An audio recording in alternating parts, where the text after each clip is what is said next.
परीक्षित जी को जब एक श्लोक में पूरी कृष्ण कथा सुना दी सो छटपटा गए परीक्षित जी। महाराज, जिन गोविंद के गुणानुवादों को सुनने के लिए हम इतने दिन से इंतजार कर रहे और आपने एक श्लोक में सब चटर पटर कर दिया, कोई बढ़िया विस्तार पूर्वक इनका वृत्तांत सुनाइए ना। तब फिर जो है परीक्षित जी को श्री सुखदेव जी महाराज बड़ा प्यारा वर्णन सुनाते हैं। ठाकुर जी का अवतरण वसुदेव गृहे साक्षात भगवान पुरुषः परा जनस्यते तत्प्रयार्थम संभवन्तु सुर स्त्रियः। आहा, भगवान वासुदेव का प्राकट्य वसुदेव जी के घर में होने वाला है। मथुरा नाम की एक नगरी है, वहां के राजा महाराज उग्रसेन थे। उग्रसेन का बेटा एक था जिसका नाम था कंस। कंस बड़ा दुराचारी पापाचारी बचपन काल से ही था। बड़ा होने पर अपने ही पिता को जेल में डाल दिया, बंदी गृह में डाल दिया और स्वयं राजा बनकर के राज्य करने लगा। है देखो भगवान कब आते, जब जब हो धर्म की हानि वारही असुर अधम अभिमान।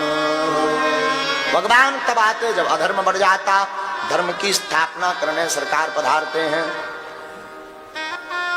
भैया कंस जब पाप करने लगा, कंस की एक चचेरी बहन थी जिसका नाम था देवकी। देवकी का विवाह वसुदेव जी के साथ में किया। अपनी बहन को नगर के बाहर तक छोड़ने के लिए गया ताकि प्रजा ये सोचे कि राजा बड़ा ममता वाला है, परिवार से भी ममता रखता है, प्रजा से भी ममता रखता है। तो अपना बैलेंस बनाने के चक्कर में नगर के बाहर तक छोड़ने के लिए गया। उसी समय आकाशवाणी हुई, हे राजा कंस, जिस बहन को बड़ी प्रसन्नता के साथ तू छोड़ने आया है उसी का 8वां पुत्र तेरा काल होगा। आहा, मन में विचार किया, काल होगा, रहे बीन न बजे बांसुरी, भगनि हन्तुमारब्धः खड्ग पाणी कचिगृही। हाथ में तलवार निकाली, मारने का प्रयत्न करने लगा तो पति का धर्म है धर्म पत्नी की रक्षा करना। सोई जो है हाथ पकड़ लिया वसुदेव जी ने, वार्ता की महाराज से मत मारो वरना प्रजा में आपकी थू-थू हो जाएगी। स्त्री के ऊपर हाथ उठाना, ऊपर से आपकी बहन, महा निंदनीय है, घोर निंदनीय है। राजा कंस मान गया, पर उपचार क्या है? वसुदेव जी ने कहा हम सत्यवादी हैं, हम आपको वचन देते हैं, हमारे जो भी संतति होगी हम आपको सौंप देंगे, उसे चाहे मारना अथवा रखना ये आपके ऊपर है। राजा कंस मान गया, मथुरा में लाकर रहने लगा। प्रथम बालक हुआ, वसुदेव जी लेकर पहुंचे। कंस ने नन्हे नन्हे हाथ पांव दे के दया लग गई, ले जाओ, हमारा काल तो 8वां है, 8वें पुत्र को जरूर लाना, ध्यान से सुन लो। हो वसुदेव जी वापस लाए। नारद जी ने सोचा जब तक ये 6 मरेंगे नहीं तब तक ठाकुर जी आएंगे नहीं, तो नारद जी 8 पंखुड़ी का कमल लेकर पहुंच गए। कंस जय हो तुम आई। नारद जी का काम ही है आगी लगाना। हाँ, नारद का अर्थ क्या होता? नारद, जिसकी वाणी कभी रद ना हो वही तो है नारद। हाँ, नारद का अर्थ चुगलीखोर नहीं होता है ना, नारद का अर्थ होता है जिसकी वाणी कभी रद ना हो, वो नारद विराजमान है। दूसरी व्याख्या सुनो। नारद का एक अर्थ यह होता, नारद की भूमिका है असत्य को करने वाले, अधर्म को करने वालों को दंड देने के लिए उस असत्य का बहुप्रचार करना और गांठ में गांठ जोड़ना ही नारद जी की भूमिका है। हाँ, गढ़ा वाले महाराज जी किसे मान है? ओई लेवल को एक ठैया 9 बाबा पकड़ो, बोलो सीताराम। ये नारद जी का काम है, बोलो सीताराम। नारद जी आए, अष्ट पंखुड़ी का कमल लेके, गिनो कंस, 1 2 3 4 5 6 7 8, मतलब ठीक ऐसे समझो, 8 लकीर जमीन में खींच दी। अब गिनो कंस, 1 2 3 4 5 6 7 8, उल्टा गिनो 1 2 3 4 5 6 7 8, बीच से गिनो 1 2 3 4 5 6 7 8। समझ आ गया? पूरी समझ आ गई। देवताओं की गिनती है, पहला भी 8वां हो सकता, बीच में भी 8वां हो सकता और 8वां भी 8वां हो सकता। सोई देवकी वसुदेव को कारागृह में डाल दिया, प्रथम पुत्र को मार दिया, सनय सनय 6 पुत्रों को मार दिया। 7वां गर्भ मां देवकी को आया, भगवान ने अपनी संकर्षण लीला के द्वारा मां रोहिणी मैया के गर्भ में प्रतिस्थापित कर दिया और यहाँ घोषणा कर दी कि हमारा गर्भपात हो गया। और रोहिणी मैया की कोख से जो गर्भ संकर्षण क्रिया द्वारा गया, कोई और नहीं, ठाकुर जी के बड़े भैया दाऊ भैया प्रकट भय। बोलो दाऊ भैया की, बल्लाऊ भैया प्रकट भय। अब धीरे धीरे समय आ गया, देवताओं ने दिव्य स्तुति की भगवान के आने की। भगवान पधारो, मां देवकी मैया गर्भस्थ लीला भगवान करते हैं। भगवान कभी गर्भ में नहीं आते, भगवान तो प्रकट होते हैं। देवता स्तुति करते हैं, स्वागतम कृष्ण शरणागतम कृष्ण। आपका स्वागत है, आप पधारो। देवताओं ने दिव्य स्तुति की।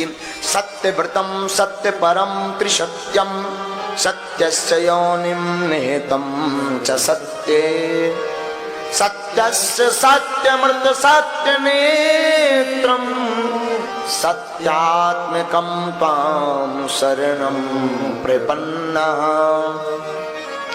9 बार सत्य सत्य कह करके दिव्य स्तुति की। अच्छा, 9 बार ही क्यों कहा सत्य?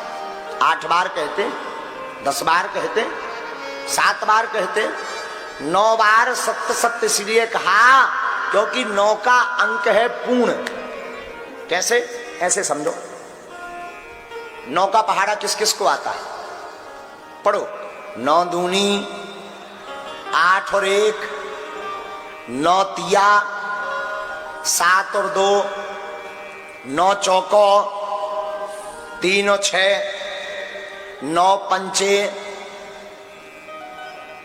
45, तो 5 और 4 9 6 54, तब 5 और 4 9 7 63, 6 और 3 9 8 72, 7 और 2 9 नाम 8 और 1 और 9 धाम। 0 हटाओ सो फिर 9। हाँ, अब श्लोक पढ़ो। सत्यव्रतम सत्य परम त्रिसत्यम सत्यस्य योनिं निहितं च सत्ये सत्यस्य सत्यं मृतनेत्र सत्यं सत्यात्मकं त्वां शरणं प्रपन्ना। इसमें भी 9 बार सत्य सत्य कह करके गोविंद की स्तुति की, क्योंकि भगवान है परिपूर्ण और 9 का अंक भी पूर्ण है। अब 8 का पहाड़ा पढ़ो। 8 दूनी 6 और 1 7 भाई, 8 नहीं भाई। बोलो वृंदावन बिहारी। ऐसी दिव्य स्तुति की देवताओं ने, और भगवान को आना पड़ा। ठाकुर जी का समय धीरे धीरे आया, अवतरण होने का धीरे धीरे वो शुभ अवसर आ गया। कौन सा शुभ? आज भगवान का प्राकट का शुभ काल आ गया।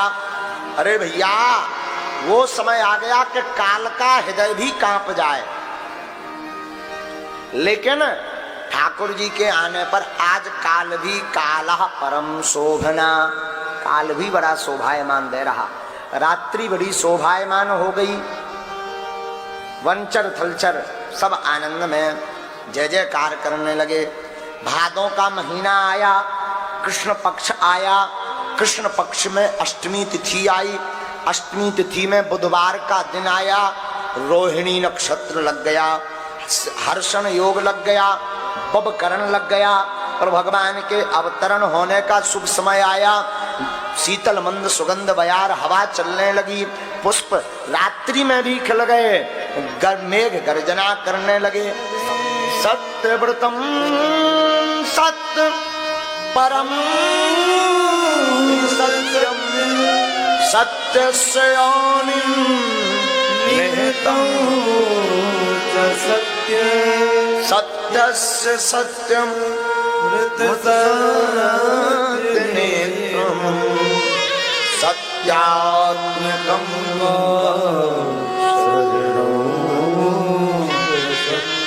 देवता स्तुति करते।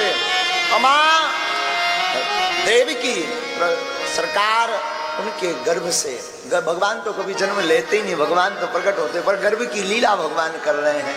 लीला है मानव लीला हमारे ठाकुर जी की। भाद्रपद का महीना, कृष्ण पक्ष की अष्टमी तिथि, बुधवार का दिन, रोहिणी नक्षत्र, श्री हर्षण योग, बवकरण, और मध्यरात्रि में 12 बजे होंगे। मध्यरात्रि में 12 बजे सरकार जैलबंदी गृह में ही ठाकुर देव की वसुदेव के सन्मुख प्रकट हो गए। भय प्रकट कृपाला दीन दयाला कौशल्या हितकारी, हर्षित महतारी मुनि मनहारी, अद्भुत रूप विचारी, अद्भुत रूप विचारी, अद्भुत रूप विचारी। अजिए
सागर सब गुण आगर, यही गावे सुटी संता, यही गावे सुटी संता। सोम मध्य लागी जन अनुरागी, प्रकट भयो श्री कंता, प्रकट भयो श्री कंता, प्रकट भयो श्री कंता। सोम मध्य लागी जन अनुरागी, भयो प्रकट श्री कंता, भयो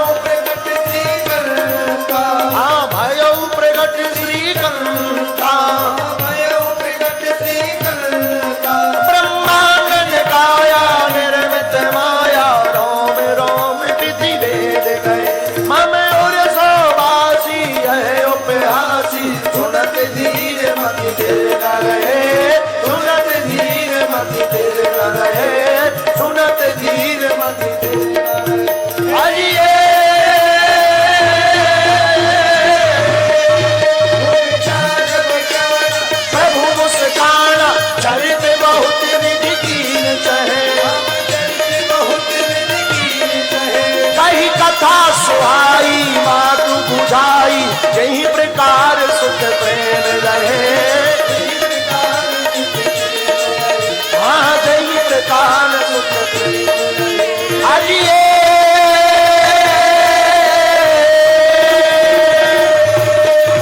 माता पुनि बोली सो मत डोली, ताजो तात यह रूपा, कीजे सुशीला यह सुख परम अनुपा, यह सुख परम अनुपा, हाँ यह सुख परम अनुपा। सुनी बचन सुजाना रोदन खाना, हुई बालक सुर भूपा, यह चरित जगावे हरिपद पावे, ये न परई भूपा, ये न परई भूपा, ये न परई भूपा। अजिए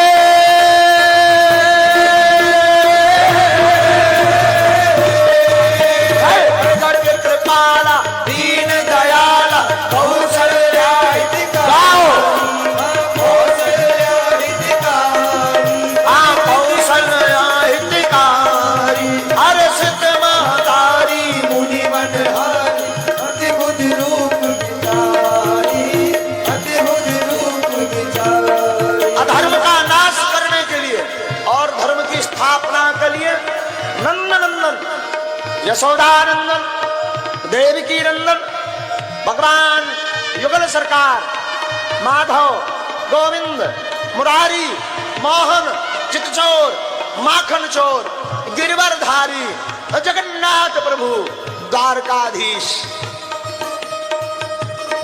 गोपाल, गोविंद, दामोदर, केशव, माधव, कन्वा, कन्हैया और हमारे ठाकुर बंदी गृह में देवकी वसुदेव के सन्मुख चतुर्भुज रूप को लेकर प्रकट भये।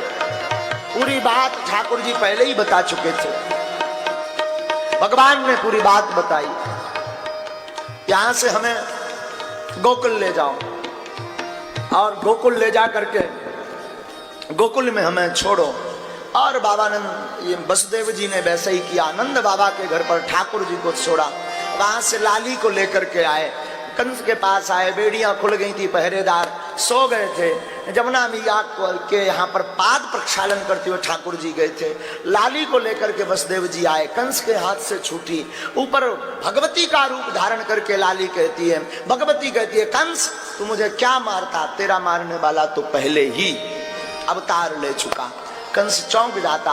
इधर नंद भवन में बधाइयां गवती हैं, ठाकुर अवतरित हुए हैं। आप सबको बागेश्वर धाम की व्यासपीठ से सरकार के अवतरण दिवस की बधाई हो, बधाई हो, बधाई हो, बधाई हो, बधाई हो, बधाई हो। भय प्रगट कृपाला